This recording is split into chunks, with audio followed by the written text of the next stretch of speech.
ProjectAD.me.com has some of the best supplements around. You guys know that I've supported Project AD from the beginning. They've supported Beast Fitness Radio from the beginning. Joe Binley over there has a whole team of just amazing guys. If you go to their website, you can actually check out and see their entire health line, which includes a fiber product, an actual greens and reds product, a heart and liver and kidney-based products.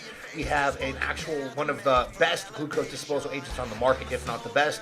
We have Aminotor, which is essentially essentially a branched-chain amino acid product. We have Nitrox, which is more of a pump-based formula. We have Raging Full, which is going to be your intra-workout carbohydrates, but also could be used in a peri-workout setting. There is things for digestion. There's things for energy. There's things for fat loss. Overall, Project AD has everything you need. Use coupon code BFR25 at checkout to save you guys some money and obviously to support this podcast and support Joe Binley. Mike Arnold has been nice enough to come on Beast Fitness Radio weekly, do Q&As, do topic videos, and so because of that, and because he actually does help sponsor this podcast as well, we want to show him some support. Check out maresearchchems.com, coupon code ALEX15, and masubs.com for code ALEX20. Over at MA Research Chems, those are all HPLC tested peptides, SARMs, all that kind of good stuff. And over at masubs.com, he has more of his specialty-based supplements. Guys, please go support him. You're supporting the show, you're supporting me, you're supporting Mike Arnold. All good guys. Thank you so much. Enjoy the episode. What's up, everyone? Online Prep Coach Alex here with theprepcoach.com, back with another episode of Beast Fitness Radio. Before we say anything, obviously I want to acknowledge the fact that I probably sound stuffy. My throat is probably scratchy, and I do apologize if I do any kind of coughing or anything like that to clear my throat. I do have a huge glass of water, probably about 40 ounces of water next to me, so I can actually get through this podcast and get this information out for you guys. I'm just getting over a sinus infection, which has been so horrible.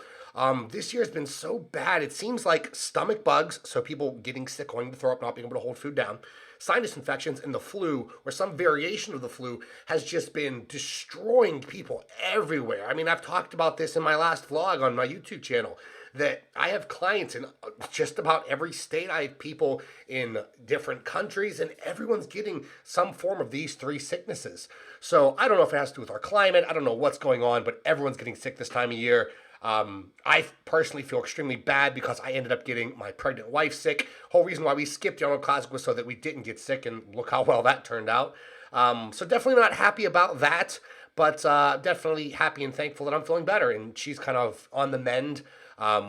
Probably going to need to coddle her over the weekend, make sure that she doesn't have to do anything, because I really feel bad. I mean, being pregnant as it is already hard enough on her, and I want to make sure that I can, at least pull away from some of that, maybe not pain, but some of that discomfort. So we are going to get right into everything. I'll do a whole catch-up on the next video, or the next podcast, rather. I really just want to get this information out for you guys today. There's a lot going on, personal life, business-wise, bodybuilding-wise, all amazing and awesome news. Pregnancy is going amazing. I need to talk about my training and nutrition and how things have been adapting, how I've been recomping. But again, today I would rather make sure I save my voice and make sure I get out all the pertinent information for you guys. So, originally, I was going to be talking about growth hormone, and in regards to growth hormone, why or why not a growth hormone product may or may not work for you. So I wanted to do this for a couple of reasons. Obviously, we have people that are responders and non-responders to every drug, depending on how they metabolize things, depending on their actual hormonal profile, depending on a whole bunch of things. Whenever you look at especially the variability in growth hormone receptor variability, the actual hormone receptor gene like exon 3. There's all these different things going on. And then we also have the product itself. We have the actual biological body of what's metabolized in growth hormone. So we have kind of a twofold effect with growth hormone where if the product checks out, which there's a whole laundry list of things that could be happening there, and then the biological system checks out as well, why isn't it showing up on your blood work that IGF-1 results are there? Why do some people not get the IGF-1 results on blood work from good growth hormone, but yet they get the full muscle bellies, they get the roundness effect, they get the lipolytic effect, they start to look like they're using growth hormone? All of these different things play a huge factor, and there may be some potential things you can do to, at least get the most out of your growth hormone, and maybe it'll just get you to think there. It really isn't it's not a proven science, meaning whenever we're dealing with super physiological amounts of exogenous growth hormone peptides, all these things in our specific situation as bodybuilders, it really isn't as cut and dry as you would like to think. So that episode I'm going to be saving because I need to actually put together a little chart for myself so I keep things very concise, because there's a lot to go over there with why or why not you are or are not responding to growth hormone. Some people should be saving the money on farm grade growth hormone. Some people should not. And again, it always goes back to your finances, but there's a lot I want to talk about there. I really want to do it justice. So instead, I made a post the other day about vitamin D. I was looking back through some of my folders I have on my computer. The one is literally entitled Knowledge, and I just put all of my information I get from studies, from people that I personally learn from. Pretty much all the data I've collected, I just throw into that folder. I save it in different places, so I have backups. And one of them was vitamin D, and I really wanted to talk a little bit about vitamin D, and especially when I make those posts on Instagram, I only have whatever the limit is for how much I can post about it. And there's a lot of different things that are going on with vitamin D that I wanted to make sure I was actually addressing. Because whenever you make one of those posts, then someone will say, oh, what about this? Oh, what about this? Oh, what about vitamin D's benefit for that? The post I made yesterday was on vitamin D and diabetic nephropathy. Now, I'm not going to get into that because I pretty much covered that in the actual post, but I want to go into vitamin D as a whole. So first, like I always say, we really want to look at the mechanism of action. So the D actual receptor and its main mechanism of action.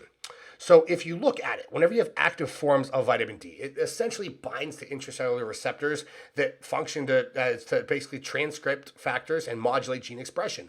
Just like everything else does, whenever it basically attaches to a receptor, it needs to be transcripted, it needs to be modulated, it needs to be told what to do. Now, the receptors for, it's basically like the receptors for other steroid hormones, thyroid hormones.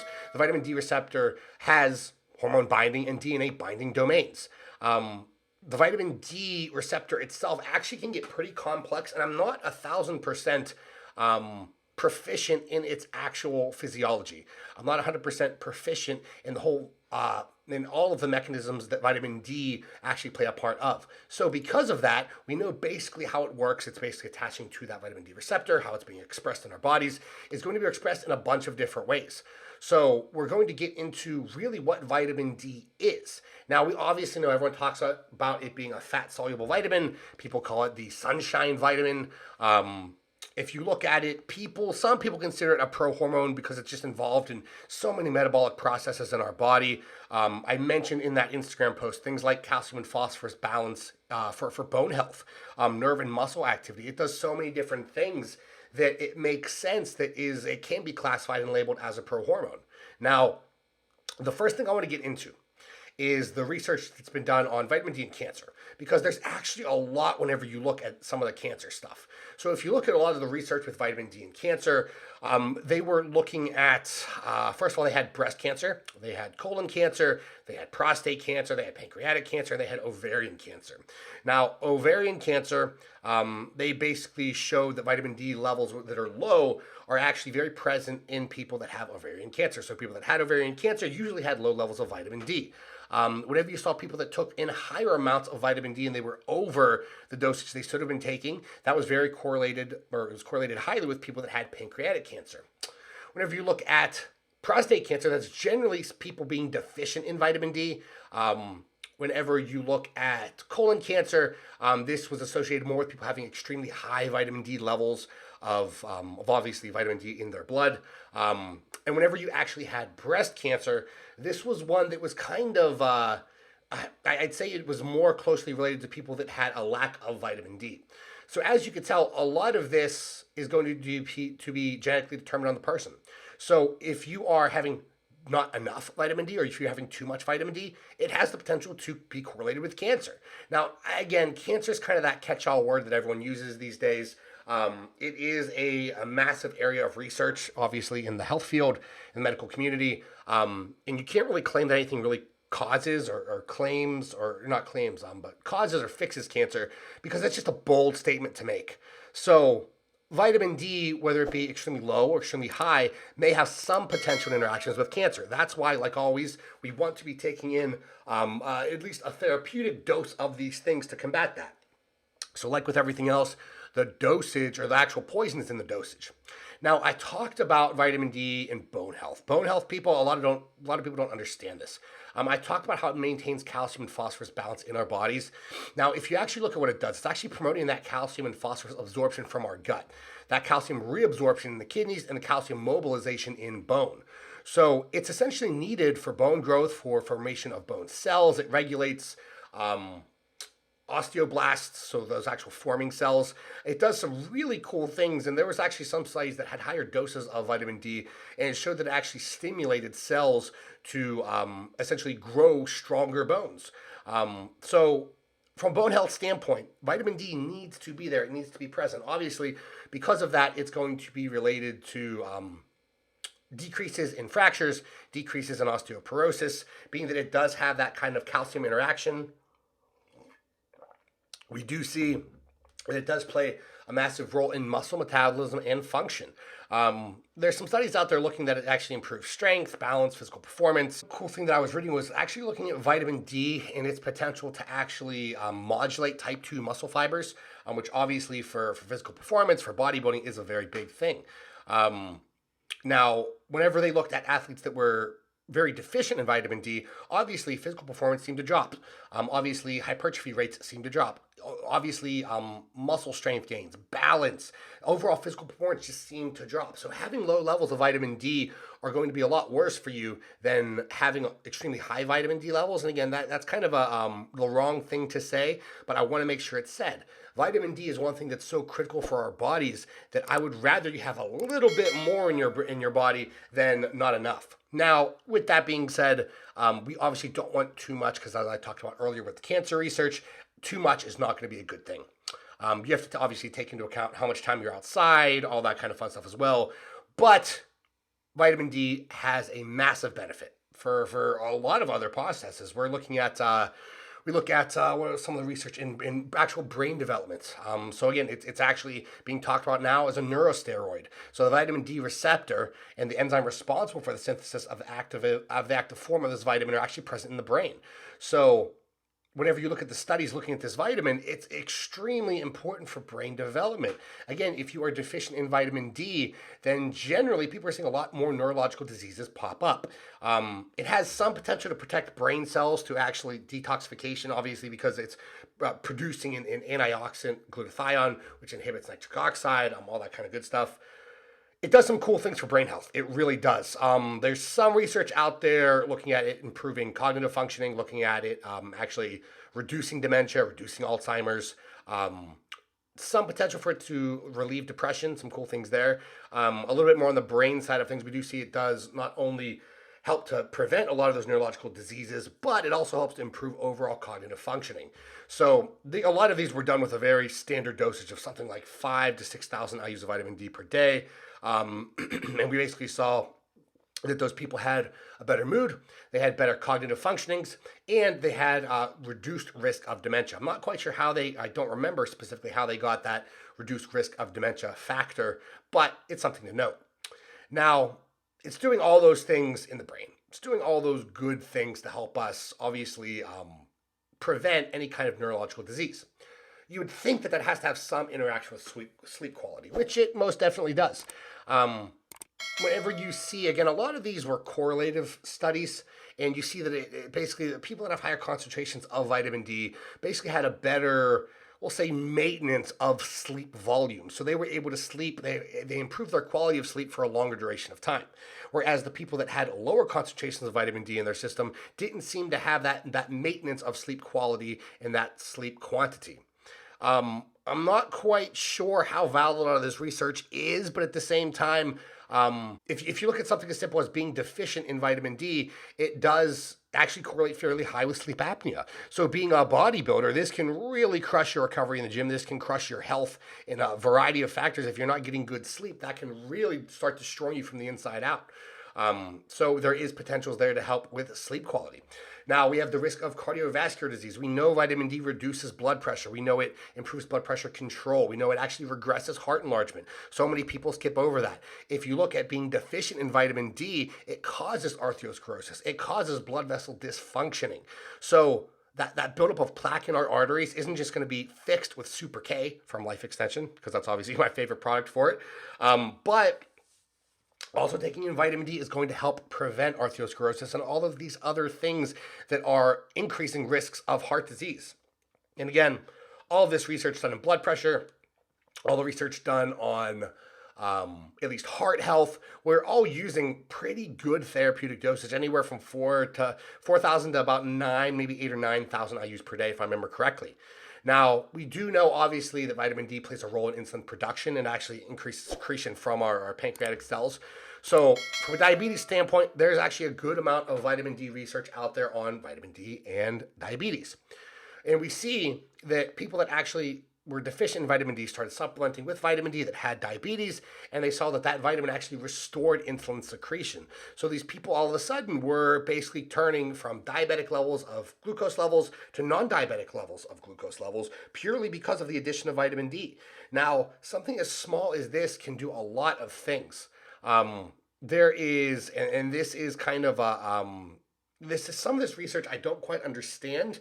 I just haven't quite wrapped my brain around it yet, but it has to do with the antibodies that are actually within the actual pancreatic cells in some newborn mothers. Now, this was looking at, I believe they were trying to screen people or babies basically for having diabetes, and they found some of this antibody, and the antibody was higher associated with a lower level of vitamin D. So if the baby had a lower level of vitamin D, it had this antibody, and that antibody actually was almost harming their pancreatic beta cells. Whereas the babies that had higher levels of vitamin D essentially had lower levels of these antibodies, which then protected their pancreatic beta cells. Again, that research is very interesting to me. I really don't understand it, to be 100% honest. I believe this was done out of, it was the Diabetes Autoimmunity Study of the Young. So go find that research. In fact, I'll include it in this actual podcast. It was just interesting to me. I need to reread that a couple times to actually fully understand it. But the interaction between glucose levels and vitamin D is very prevalent. Now we go through the massive list of vitamin D and its role as basically being an anti-inflammatory agent. Everyone talks about curcumin for having all these anti-inflammatory effects, and yet they're missing out on vitamin D. When you look at it, it's pretty phenomenal when you look at what vitamin D does on the immune system. It decreases TGB or TGF beta, so that actually contributes to tissue repair by promoting tissue fibrosis. It reduces the expression of MHC. It is crucial for T cell activation. It inhibits B cell production and antibody secretion.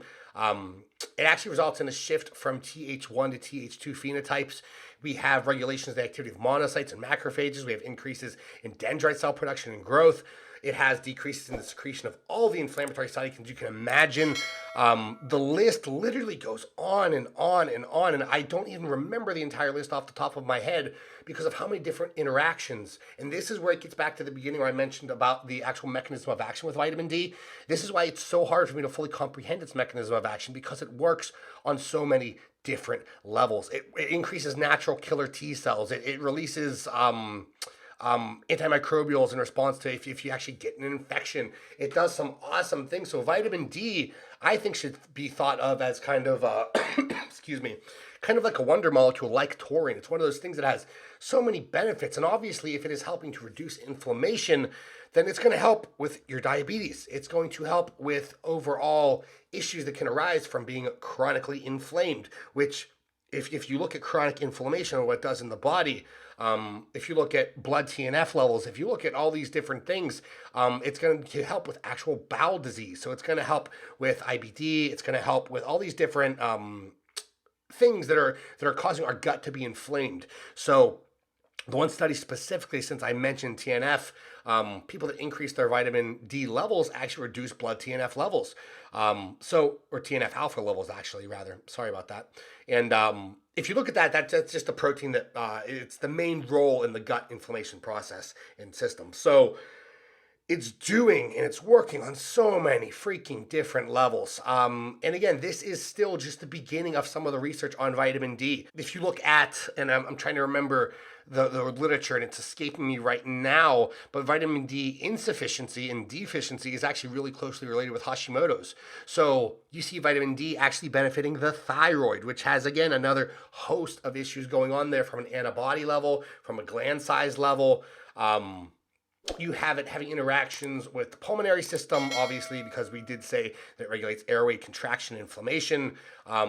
We see it doing things with rheumatoid arthritis. We see it protecting kidney functioning, because if you look at the kidney functioning, and this is cool for a lot of bodybuilders, you see that it decreases those elevated calcium levels, which is present in chronic kidney disease patients. So that actually prevents that organ dysfunctioning, and it protects the kidney. They have some really cool literature out there that showed vitamin D supplementation with people that actually had kidney failure, and you saw some pretty interesting results. That was one thing that I can't really hang my hat on too much, because with that specific situation, I believe there were 1,000 other things also present. But vitamin D and its role in kidney protection, it does have a lot of benefit. We have vitamin D with freaking fertility, with lactation, with pregnancy. You go on, and it is literally, like I said, I feel like vitamin D is a wonder molecule. Everyone should be taking generally about 5,000 to 10,000 IUs of vitamin D3 per day. Remember, we have two forms, vitamin D2 and D3. D2, I'm not even going to try and pronounce it. It's basically, actually, I'll try and pronounce it, ergocalciferol. That's just produced in plants, yeasts, funguses, all that kind of stuff, or fungi, rather. D3 is cholicoferol, which again, I apologize if I mispronounced the actual pronunciation of that. That's actually synthesized in our skin. That's what's consumed in animal-based foods. That's the one that, even though they're both biologically inactive, they need to be activated by our body. Vitamin D3 is the preferred source. Usually 5,000 to 10,000 IUs per day. You're going to be completely fine. I don't get too caught up in the timing of taking vitamin D. To me, I like to take it as far away as my workout as possible, because obviously if you have things that decrease overall inflammation, I don't want that around the workout perimeter. So if I'm working out at night, I'll take this in the morning. If I work out in the morning, I'll take this at night, and get your blood levels tested and see where that range starts. You start off with the lower end of normal, because having more vitamin D in your system is not going to be better than having a balanced amount. So we don't want too much, we don't want too little, we want just enough. And again, this was a 20-minute episode looking purely at vitamin D, and I could still go into more about absorption, about different dosing, about deficiencies. There's so many different things out there. I mean, if you have people that have gut diseases like Crohn's disease or celiac disease, people are usually going to be vitamin D deficient. You know, I should end on this, because I don't want people to miss out on anything. I'm just trying to make the point that I could probably talk about vitamin D itself for well over an hour and still not cover it, because it's so well researched. It's like everyone talks about creatine monohydrate, about having all of these studies behind it. Look at vitamin D. There's a shitload of research behind there. So we're going to end on generally people that have vitamin D deficiency. Obviously, a lot of America lives indoors, or everyone lives indoors, and everyone's working from indoors. No one's outside. So if you're not getting enough sun exposure, you're probably going to want to actually supplement with vitamin D, depending on where you live, depending on the actual amount of and the intensity of UV radiation. Obviously, if you're from Florida or you live in Pennsylvania, that's going to change your vitamin D levels. Usually a lot of black people and Hispanic people, they do have a higher skin melanin content, and it actually reduces the skin's ability to make vitamin D. Those people that are going to most likely have a deficiency. If you look at, I already mentioned people that have gut diseases. If you have a lot of inflammation in the gut, you're probably going to have a vitamin D deficiency. If you have any kind of liver disease, generally that's correlated very high with vitamin D deficiency. Same thing with any kind of chronic kidney issues. That's something that, you want to keep an eye on. If you are elderly, if you are pregnant, if you are an infant, if you are taking any kind of medication like glucosteroids, I don't think anyone's going to be taking some of the other ones that are on the list that I can remember, but those are all things that can cause people to be deficient in vitamin D. So again, this barely scratches the surface on vitamin D itself. It has a lot of benefits. I really hope you guys understand this, and I really hope that it just makes you want to go out and buy such a cheap, affordable supplement that can potentially save your health long term. And I talk about that all the time, because obviously being performance and physique athletes, being a contest ready bodybuilder is not healthy, whether you're enhanced, natural, male, female, but that doesn't mean that you should just stop taking your health supplements. I've never said that. And I want to make sure that people understand that. If you're pushing the envelope, you need these health supplements even more. If you're not pushing the envelope, then guess what? You still need these health supplements. The one thing I will add on, because I did want to talk about toxicity really quick. if you look at it, they were looking at like 50,000 IUs per day for extended periods of time to actually cause toxicity. Someone asked me on my Instagram the other day if they promoted doing a Monday, Wednesday, Friday doses where it's a bigger bolus doses of vitamin D or just spread it out daily. I'm a bigger fan of just spreading it out daily. You get no benefit of having the bigger dosages at one period of time, at least from what I've seen from a lot of people's blood work over the years and from talking with people that, again, are a lot smarter than myself. So toxicity isn't going to happen, but I don't even like risking it. Some people, again, they're going to have different toxicity levels due to the amount of vitamin D they already have in their system, due to their vitamin D receptor, due to how they are actually going to process this vitamin in their body. So be on the safe side, stick to every day, 5 to 10,000 IUs, you're good to go. As always, guys, thank you so much for listening. Check out theprepcoach.com. See you next time.